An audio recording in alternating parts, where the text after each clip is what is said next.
How to install a Pilar Waterfall kitchen faucet featuring Touch 2.0 technology.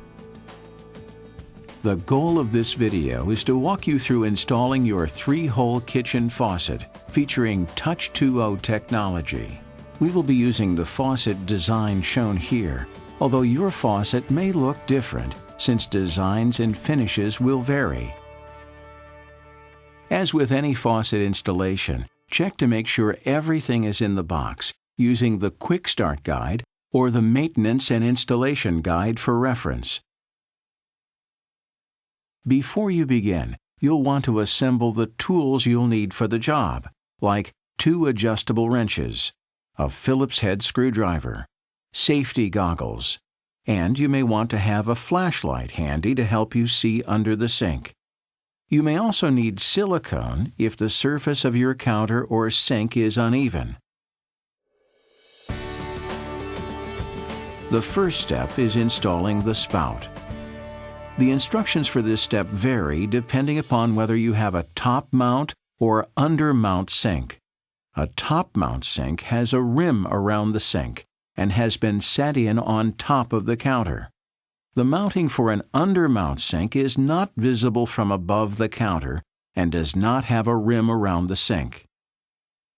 This video visually shows the undermount installation with a brief description of what changes for top-mount sinks. Now, let's get started.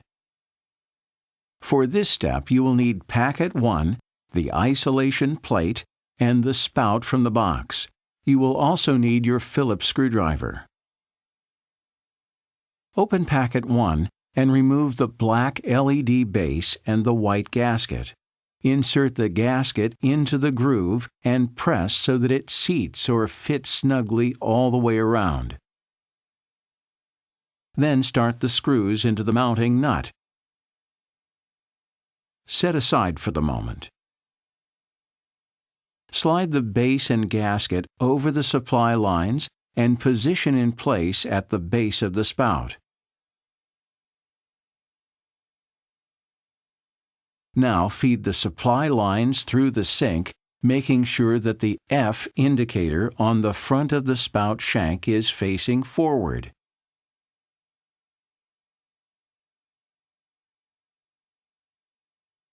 If the surface of the sink is rough or uneven, use a little silicone on the gasket to help seal gaps. Moving below the sink, next slide the spout insulator over the mounting shank, making sure that the lip of the insulator is properly seated in the mounting hole. The insulator keeps the spout shank from contacting the metal sink, which could cause your faucet to activate erratically. Secure the spout in place with the isolation spacer number 2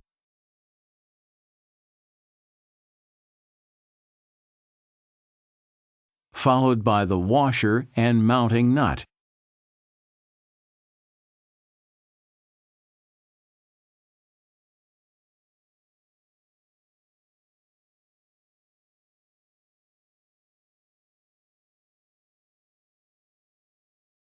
Hand tighten the nut onto the shank.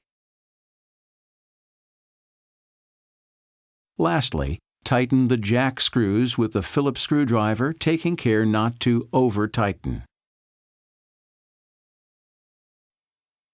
Now, if you are installing on a top-mount sink, instead of using the insulator, you will secure the spout with the isolation spacer number 1 or the thicker isolation spacer number 6 if you have a thicker sink.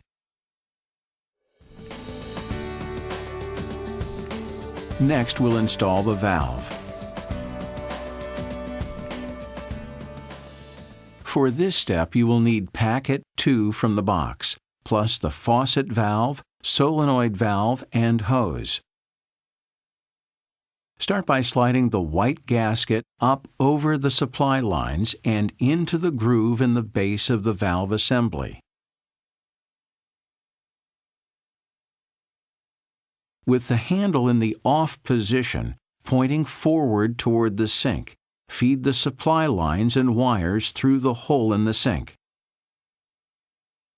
Center the assembly in the hole with the LED lens facing forward.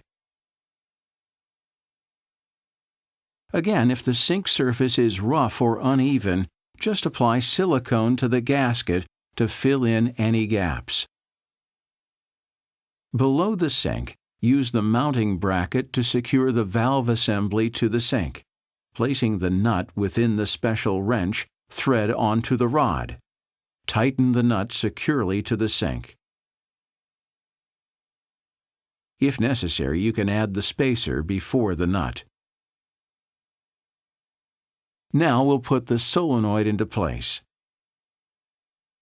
Below the deck, slide the solenoid assembly up onto the valve outlet tube. When it's on completely, attach the metal retaining clip through the thin slots on top of the solenoid inlet. It is important that the clip is secured in the right position. It should not be installed upside down. Make sure it is positioned in the grooves on the top of the solenoid. Pull down to test that the connection is secure. Slide the hose assembly onto the solenoid assembly outlet. Install the clip over the hose and assembly outlet to lock the connection in place. Make sure the connection is tight. With the outlet tube nipple in place on the other end of the hose, place the hose into the diverter port.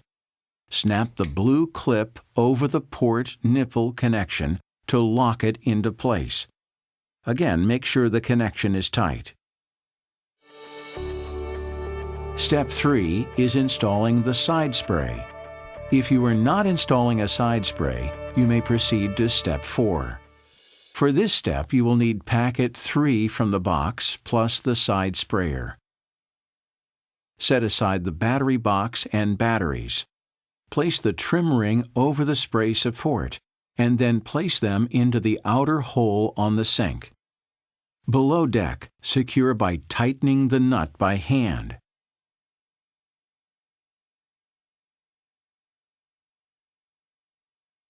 Insert the sprayer and hose down through the support assembly. Below deck, at the diverter connection, undo the blue clip and remove the diverter plug. Now, insert the end of the diverter hose from the side sprayer into the diverter housing until it's secure. Put the clip back in place and push until it snaps.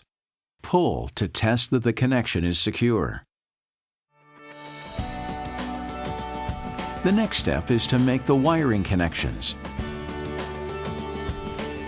For this step, you will need the battery box and batteries that you set aside from packet 3. To begin, you need to make sure that you have dissipated any static charge by touching the cold stop or another ground. Remove the protective plastic cap from the LED wire that is hanging from the valve assembly. Plug the LED wire into the port on the solenoid assembly. First, attach the black wire from the solenoid assembly to the black wire from the spout shank. Second, attach the orange wire from the solenoid assembly to the orange wire from the spout shank.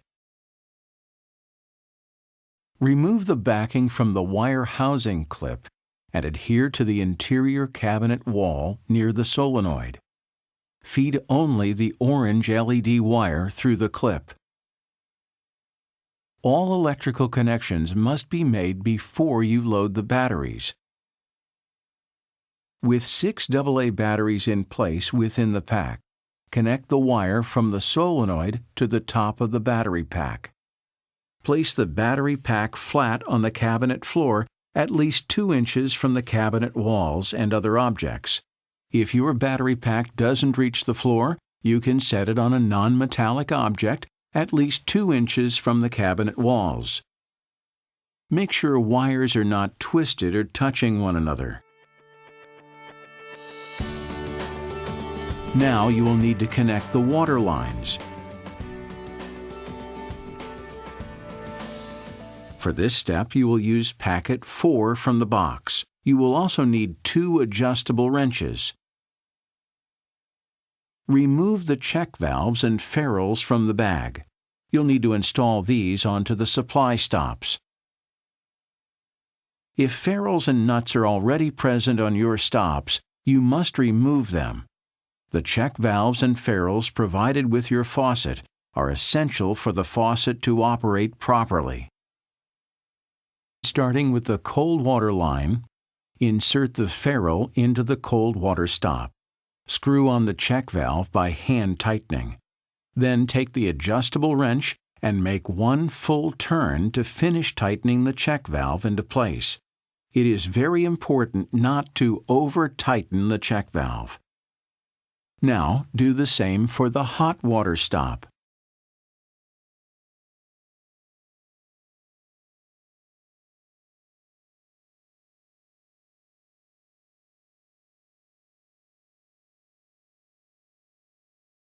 Look at the ends of the hot and cold water lines and check to make sure all fittings and end connections are free of debris. Attach the cold water line, blue, to the cold check valve. Hand tighten the nut to a snug position, then give it another full turn with a wrench. You'll want to hold the nut in place on the check valve while you are tightening the nut from the supply line. Do the same for the other stop. When installing the water lines, you may need to loop any extra length as shown. Delta Faucet Company strongly recommends against cutting the supply lines, as doing so introduces a potential leak point. If your project requires cut lines, see the Maintenance and Installation Guide for custom fit connection instructions. Make sure you hold the nut in place on the check valve while you are tightening the nut from the supply line. Do not use pipe dope or other sealants on water line connections. It's time to flush the lines.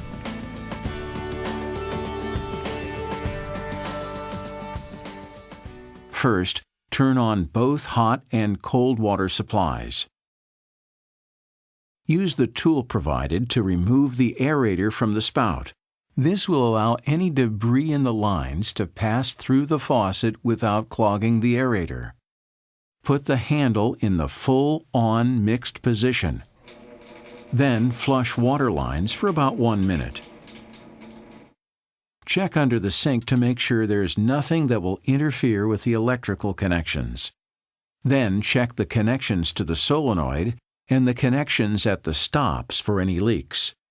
Re-tighten if necessary, but don't over-tighten. Once the lines have been flushed, replace the aerator.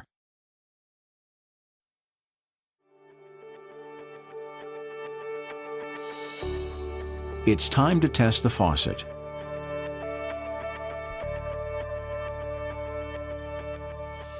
Use the handle to turn the faucet on, and then tap the spout to turn it off and on electronically. You will need to use a deliberate touch like playing a piano. Touching too fast or too slow will not produce the desired results. Grasp and rotate the spout. Touch 2.0 technology is smart enough to know the difference between a grasp and a touch, and will not change the function of the water when you grasp the spout to move it. Test the side spray. With proper installation, your kitchen faucet with Touch 2.0 technology will bring years of stylish, efficient, trouble-free water delivery. If you experience any difficulty, please call 1-800-345-DELTA for assistance, or visit deltafaucet.com/touch for more information on your faucet. Delta Touch 2.0 technology. Another way Delta is more than just a faucet. See what Delta can do.